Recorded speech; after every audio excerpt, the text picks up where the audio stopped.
But I would say the majority of people are actually like you, and this is the part that we never talk about. It's like, how is it actually affecting your life? Like, is it, even if it's not a huge problem, should you use, should you not use, is it good, is it bad? Like, the truth is that 80% of people are just like you and probably somewhere in the middle. Hello, my friend. Hello. How are you today? I'm good. I had my final exams today for my classes. Awesome. And you got any plans for later today? None at all. Okay, awesome. And what do you go by? I go by Rogan mainly. That's just my name. Okay, nice to meet you, Rogan. So talk to me about marijuana, dude. So I actually haven't been doing it for that long. So I moved up to Canada for schooling from the southern half of the States. And then when I turned 19, it's like, okay, cool. I can get all this stuff legally now. So it's like, why not try it? So, I tried it, and then I did it the next day. And then a few days later did it again. And then it just became more often. And now it's I'm doing it every day, but I'm managing to keep it within like times where I know I'm not doing anything and don't have any responsibilities going on. When I start to get a little overwhelmed, it's like, okay, let me have a little bit, see if I can unwind. Okay.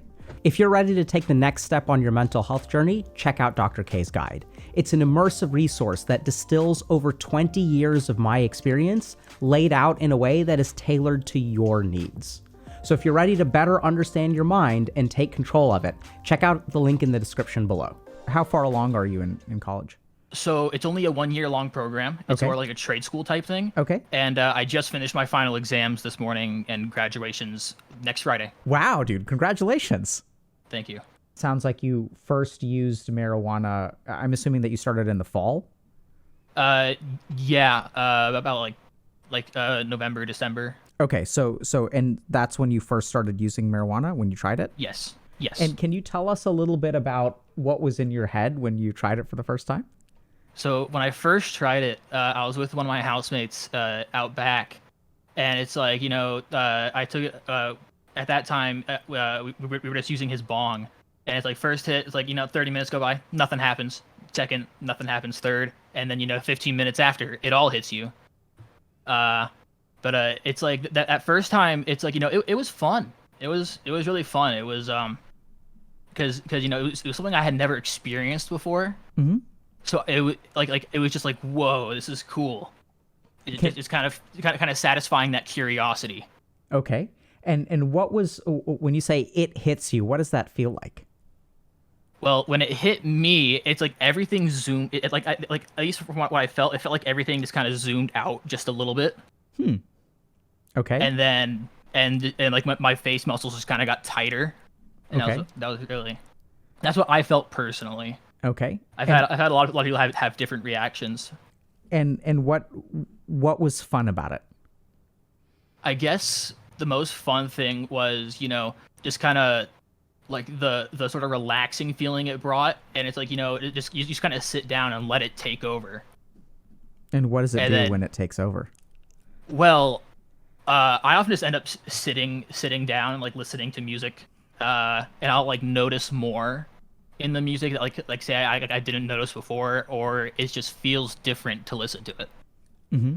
Yeah, so I think it's very common for people to find that sensory experiences are far richer when they're high. Would you say that that's the case with you? Yes, in both good and bad ways. How so? So like the good ways, of course, was like music, movies, any sort of stuff like that. But what I found recently is it kind of like amplifies whatever feeling I had before. Mm-hmm. It's kind of like, oh, I'm having a shitty day. Let me see if this helps, and then like it'll help for like 15 minutes, and after that, it's like I feel worse. Okay, so it sounds like it does help temporarily, but then, like you're saying, it kind of amplifies. So if you're in a bad space, it makes you go into a worse space? For me, it does. I know people who will go into it in like the worst mind state, but feel amazing the entire time. Okay. I don't know if that's something with like different strains or just like body compositions or what, but Yeah, it seems to some people it kind of takes away the negativity, but for you it seems to enhance it. now it does. Yes, it used to not. And what did it used to do? I used to just not think about anything while I was high. It's like I would get high, brain would shut off, and just like just do things, but you're not thinking about anything except for what is happening right then presently. Okay, so it sort of really helps you be kind of absorbed in the present moment. Okay, so you find that things from the past kind of come into your mind and disrupt your ability to be in the present? Yes. Okay. And so it seems like marijuana used to kind of make that go away. Yes. And what was like the first, let's say, week or month of use like for you? I wouldn't do it on like school nights because I'm like just in case anything happens, I don't want to miss anything. But then as we got into like the further terms, it's like it's a Tuesday. It's like 4 o'clock. I'll be fine by the time I go to bed. So what I'm sort of noticing is that, okay, so originally it was like Fridays and Saturdays, right? Because like Yes. there's the work week, and then we're gonna like there's party party, on the yeah. weekends, right? Yeah. There's Yeah. a time for fun and there's a time for work. And also you kind of are aware that marijuana potentially, this is a hotly debated topic, interferes with your capacity to do work. Right? Mm-hmm. And so I'm noticing that you kind of thought, well, I shouldn't use during the week. Did you used to think that way? Yes.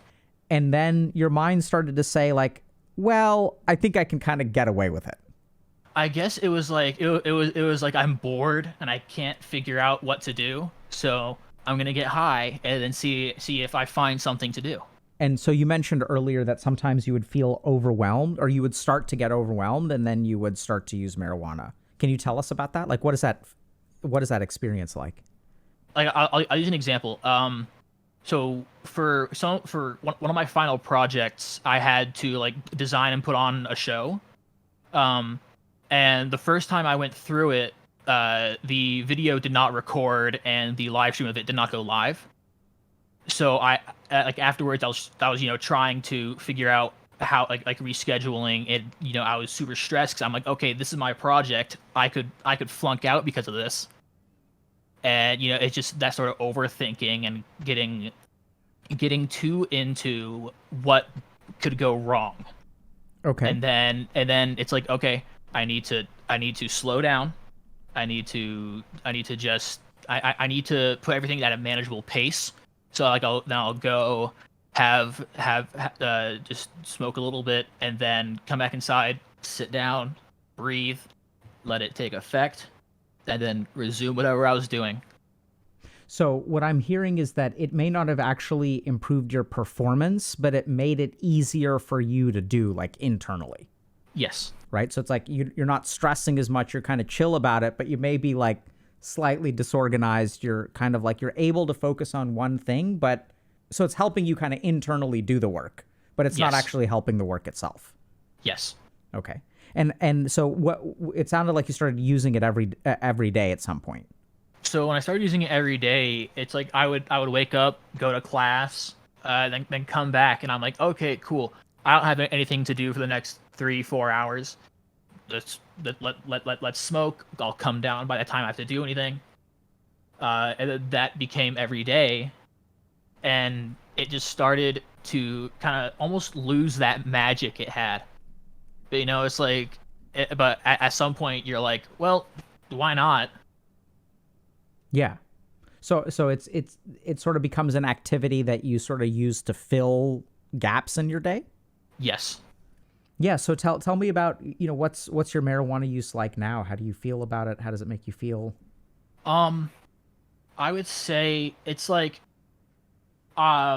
beforehand it's like, okay, I'm bored. I'm gonna like watch a movie, watch some videos. It's like, you know what? Why not get high while I do it just to see if it enhances it a little bit? But usually it's like I'll be distracted watching something else, and then something I don't want to think about just pops out of nowhere, and it's like, okay, cool. Now it's ruined. And this is what happens when you get high? Yeah. Can you tell us about that? Yeah, like I think a day or two ago, I was just watching a movie, and then like the memory pops into my head of, hey, remember that girl that left you purely because you weren't like physically close enough? Yeah. You didn't get a fair chance. It's like that sort of echo chamber type stuff where it's like, okay, something I thought years ago comes back. And this happens more when you get high now? Yes. And you still get high every day? Yeah. Why? I guess it's really uh to kind of have that sort of I don't know how to like say it. It is. It's almost like it's like, okay, here's something that can be a constant. Here's something that can be always in the background or something. It's it's some sort of consistency. Almost like a safety net. Yes. And what does it It's like consistently give you? like when it first starts happening, and then but like so like if I'm high, or if I'm getting high, and I'm like playing a stupid game with some friends, for that like first bit of me being high, it's like okay, cool, I'm having fun, I'm just hanging out with my friends. Then as things do, eventually you stop playing the game, and then I sit down and it's just me alone with my thoughts.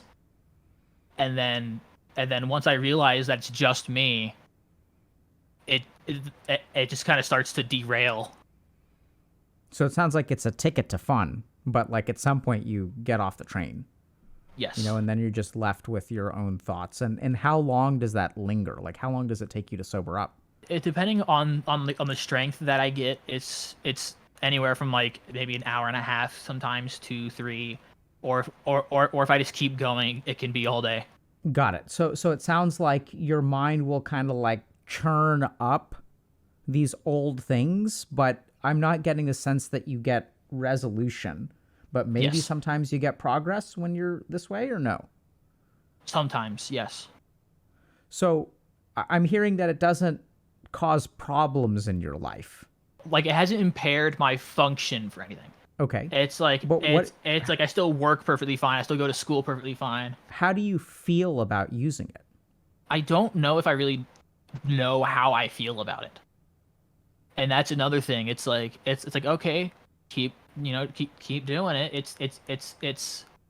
It's almost like, okay, I had fun these times. Let's see if it's fun this time. Recently, what is the longest amount of time you have gone without using? 4 or 5 days. And when was the last time you went 4 or 5 days without using? Last week, 2 weeks ago.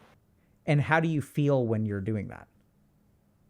I mean, it's not like a hard thing to do. It's just it's like man. It's like I'm so bored. If I got high, I could figure out what to do. Or it's like if I got high, maybe what I'm doing would be just a little bit more entertaining. Okay. I'm going to try to stitch some things together, and I'm going to ask you like a couple questions and try to like lay stuff out. So I'm going to go grab my iPad if that's cool. So Yes. let's start by understanding clinical perspectives. So when we think about clinical addiction, what we think about is impairment of function. So if you can look at all substances or all addictions, and basically like in psychiatry, what we do is if it is messing with your life, if it is negatively impacting you in some significant way, that's what we sort of think about as an addiction.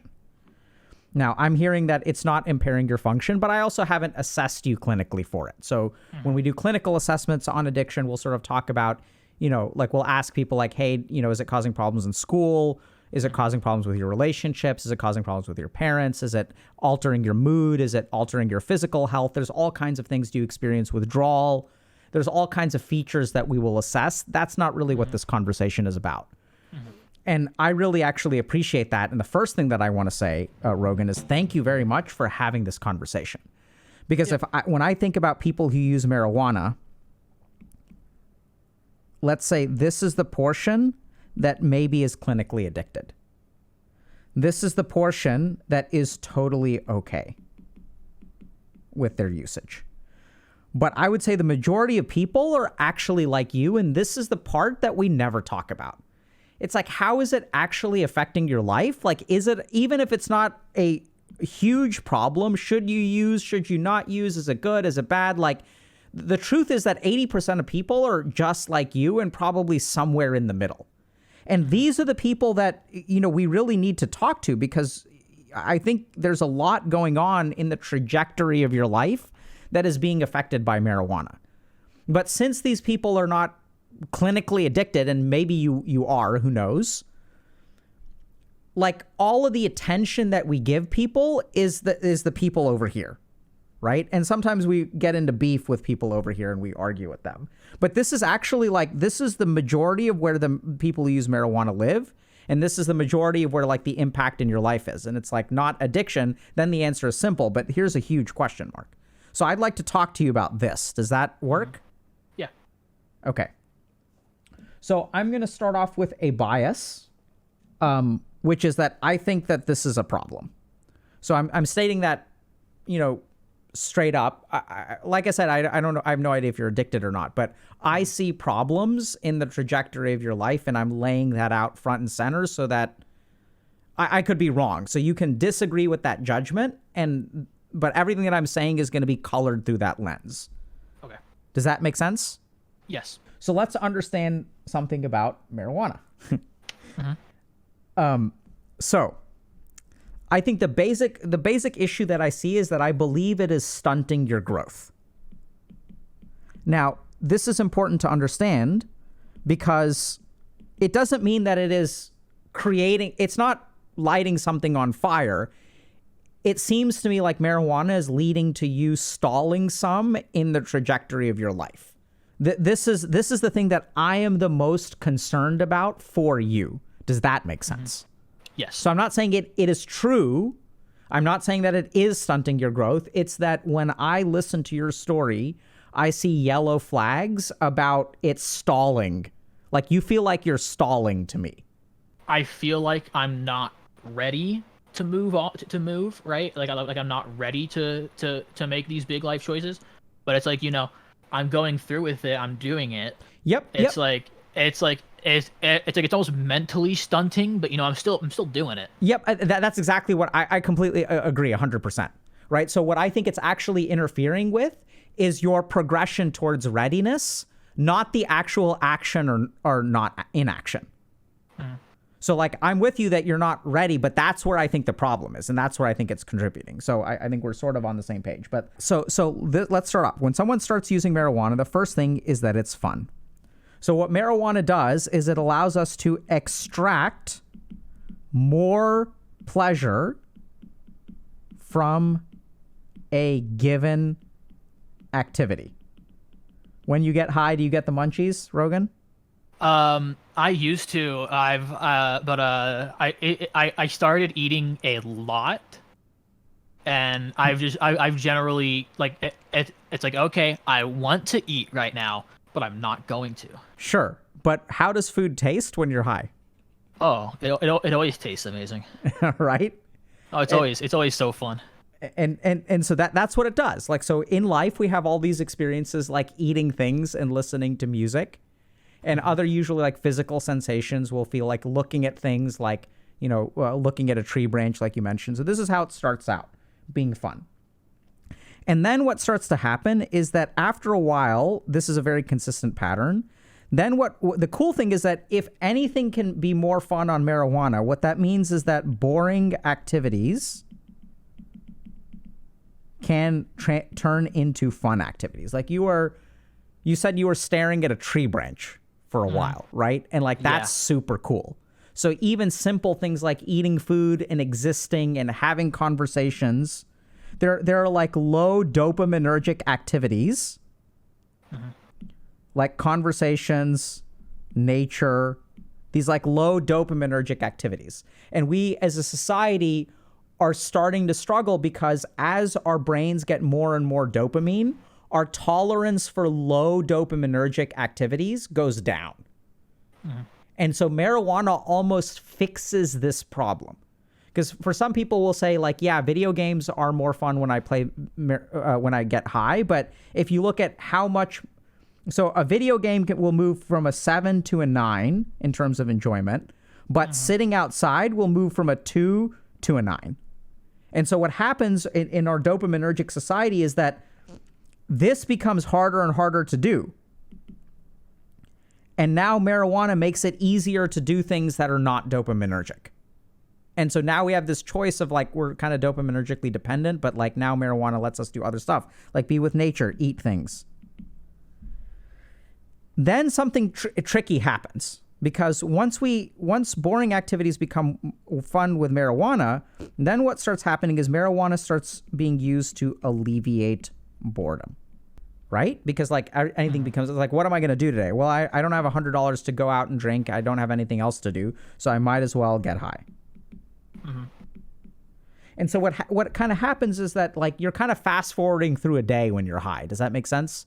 There's also like impairments in time perception and stuff like that. So instead of being bored a whole weekend where you've got nothing to do, you can get high, and then before you know it, the weekend's kind of over, and like you didn't get bored. You kind of had fun. You really enjoyed things moment to moment. You were in the present moment, which marijuana also helps with. But now we've transitioned from it being straight fun to alleviating boredom and making boredom tolerable. But as we start to use marijuana to make boredom tolerable, we become inherently incapable of tolerating boredom. And then what we end up doing is we develop some amount of tolerance, which is, it sounds like what you've started to develop. And now what we end up doing is using marijuana to keep boredom at bay. And even then, even if we sort of listen to you, it sounds like you're not having a whole lot of fun anymore. And so like you used to have like a 9, you know, it used to make things like a 9, but now like marijuana is barely keeping things at a 4 to 5. And without it, we're like kind of dropping down to a 2. And now you're kind of swimming around here. How does that sound? Yep. Right? And so now it's like, well, we originally did this to turn a 7 into or really a 2 into a 9. We used to get a +7 for marijuana. And over here, we start to get like maybe a +4. And now it's like at this point, when this happens, now we have a chronic debuff of like a -5. And then now we use marijuana to get a +4, but we're at -5, chronic debuff, and then +4. And so our net is -1. And this is kind of where I see you. Then there are a couple of other angles here. So this is why I think that like if you have an extended period of sobriety where you reduce your physiologic tolerance, what'll happen is what we really want to do is cleanse this debuff. And this is what sobriety gets you. I'm not saying that it's like, you know, the rest of the stuff is, you can still enjoy it. Like that's fine. Yeah. But what I notice with a lot of people who use marijuana somewhat chronically is they enter into this like chronic debuff state. And then you kind of have to use it just to keep stuff at bay. That's one angle. So the second angle that I think is pretty concerning is if you look at human development, you're like in a very like important phase of your life, right? So you're talking about, and this is true of all kids who are kind of your age, right? You're moving away from home, and this is hard. So you're feeling lonely, isolated, without a safety net. These are negative emotions. Without marijuana, what do you think happens to these feelings? They're still there. And what do they do? Do you know? How do they affect you? They just kind of sit there in the back of my head. It's like they're not prominent, but they don't really go away at all. Okay, right. they're just kind of like almost like a nuisance in the back of my head. They're a nuisance in the back of your head. This is what is stunting your growth, is that they are in the back of your head, not in the front of your head. Something that's very important to understand. Our negative emotions are our most powerful motivators. And this is why negative emotions exist. Negative emotions aren't a bug, they're a feature, and they're conserved amongst the entire human race and even outside of the human species.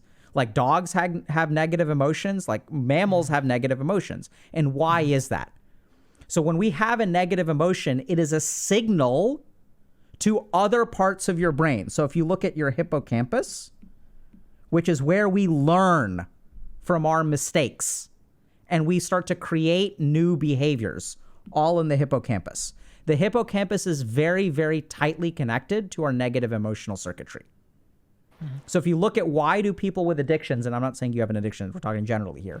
Why don't people with addictions learn from their mistakes? We see this a lot with video game addiction as well. It's because in order to learn from your mistake, that negative emotional circuitry has to activate and influence your learning circuitry. It has to turn on your learning circuitry. And then you will learn your lesson.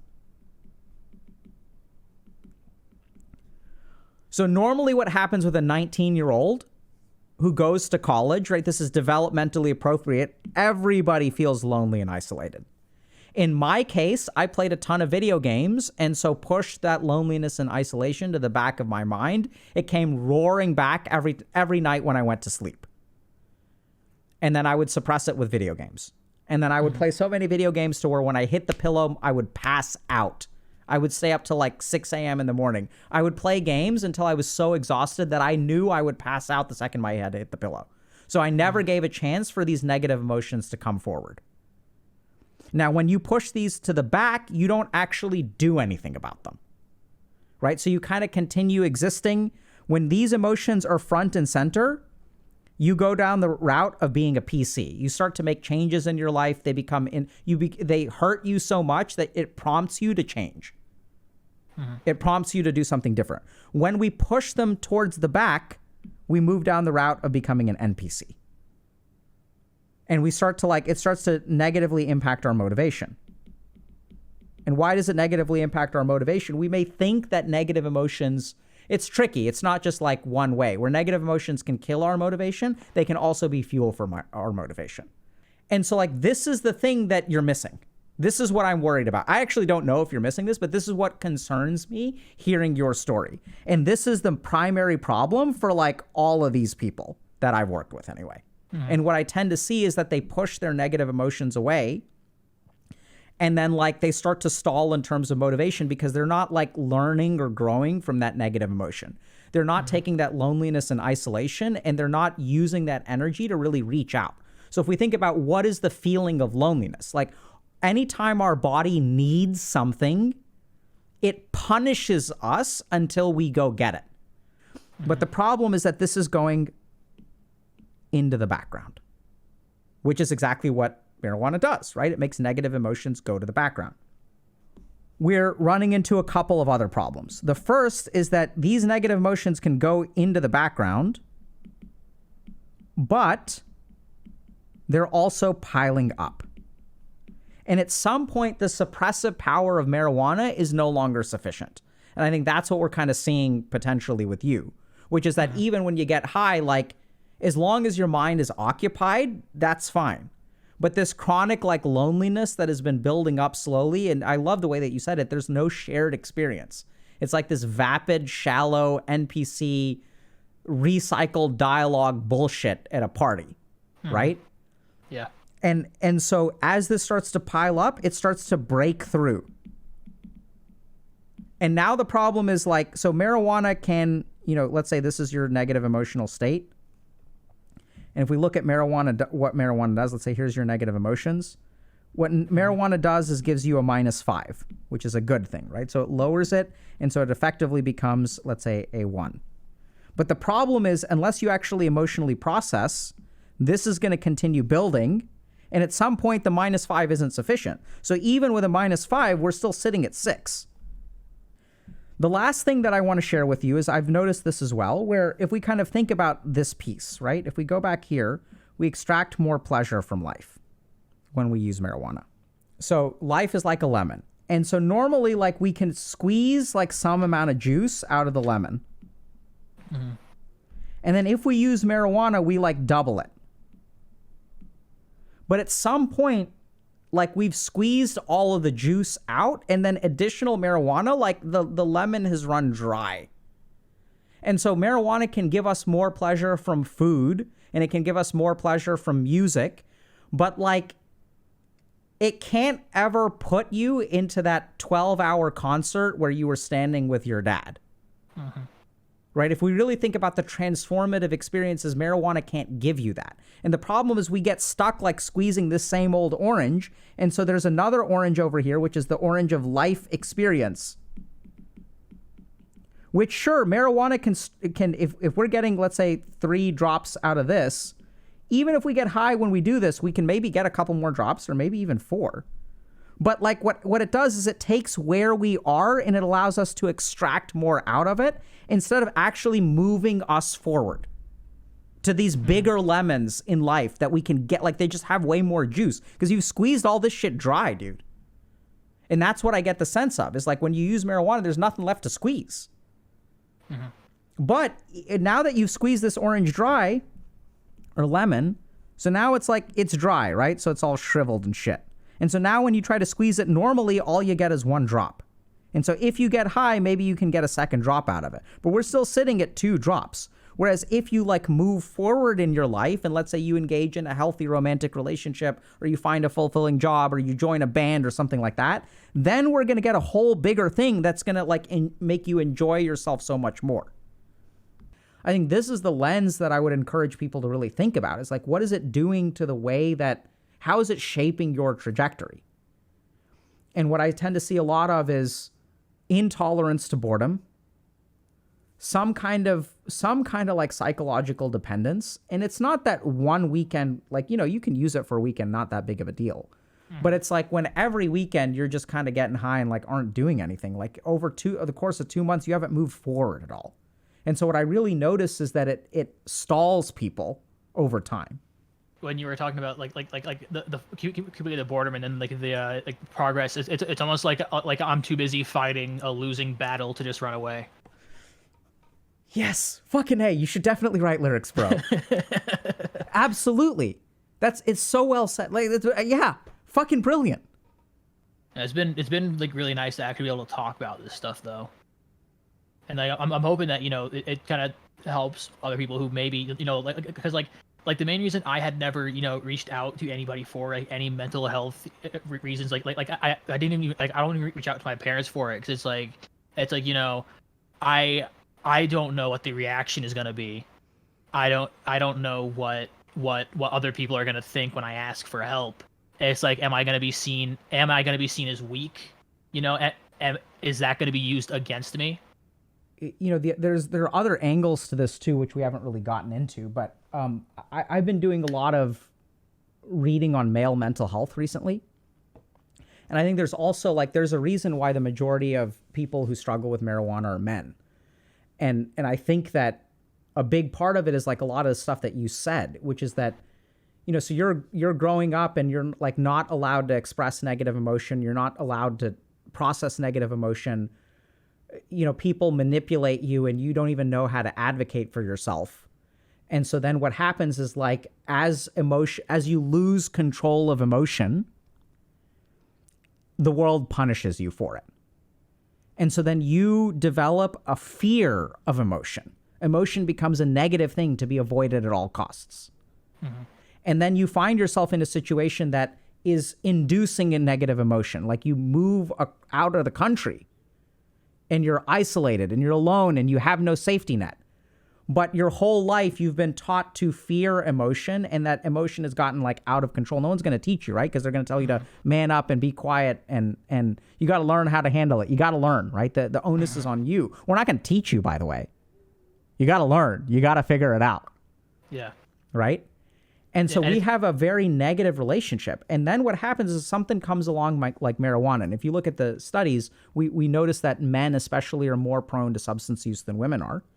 And I think it has to do with our relationship with our emotions and how we're actually actively punished for even engaging in them or expressing them or even reaching out for help. And then who are you going to reach out with? You're going to reach out to a bro, right? And then that guy has gone through the same shit you've gone through. They don't know what to do with that. Yeah. So then they're going to make a dick joke and then y'all laugh about it and then you never talk about it again. And then along comes marijuana, which makes you feel normal. Now you get to live life the way that everybody else appears to be living life. And then, but the problem is that those emotions keep piling up and then like you don't ever actually like make progress, right? Because you're fighting this losing battle, which is like, so you're not fighting the battle that you should be, the one that you can actually win and the one that has the prize worth winning. So I see a lot of like, this is a story I hear a lot from men. And it's not that women can't go through this story as well. Basically, for all addictions, they take away some element of pain. But I do think there's epidemiologically, men are more people are addicted who are men than women. And I think there's a reason for that. It may be biological, could be testosterone and scrotums, but I think it has something to do with this. I just want to say thank you very much, Rogan, for coming on. Thank you. Yeah. For what it's worth, I think you strike me as like an incredibly strong person. I don't know if you view yourself that way, but I mean, in some ways I believe I am. In other ways, it's like, I still feel like I'm that little kid, just sitting there. I think that little kid is within you somewhere for sure. And being strong doesn't mean getting rid of the little kid. It means actually giving that kid a space to exist within you, and not trying to kick it out. But I mean, there's just so much, you've overcome a lot. I think you've really found something that you truly love, which is like something that a lot of people struggle with. It doesn't sound like you're an addict. And the problem is that when we talk about substance use, we're so focused on the addicts that we don't realize there's a gigantic population of people who are like, I don't know how to feel about this. It's like, it's like people are focusing on those who've already gone over that slope rather than preventing people from going over that slope. Yeah. And hopefully we can alter your course a little bit, but who knows, maybe it doesn't even need altering. So good luck to you, man. And thank you for coming on. Thank you for the opportunity. Take care, buddy. Thank you.